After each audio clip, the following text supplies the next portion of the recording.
This is another version of the super selfish sofa table. Basically, this one is a little bit wider than some of the other ones. So there's three boards. I think they're 3.5, 3.5, 3.5. I went with a wider board here. You can see my MO. Again, I keep the rusticity. You can actually see right through there. I use it every day for my mouse pad. I've got a little deeper cup holder in here than some. I kind of like this version. It actually has a little more stability from left to right. You do need a wider board here to do that though. Same thing, I have a slot for a cell phone or a remote control. There's a single slot rather than some of the other ones where there's a longer slot.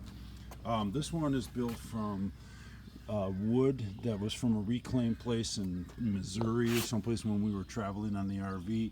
So that's a full thick board. And I got a bee buzzing around me.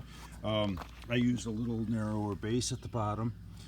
This one I used the same thing. There's copper tubing.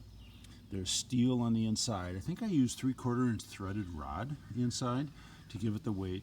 This one I actually did the corners with the the copper and soldered it and everything. You can see some cool stuff going on there.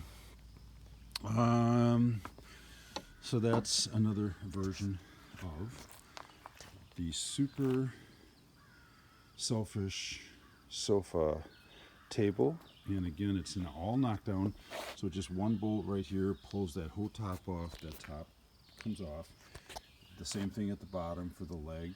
And then it becomes three pieces for shipping or mailing off to someone, or we take it in our RV. So in the RV, I break it down into three pieces and then just put it back together every time we get to a place where I want to use it for a few days.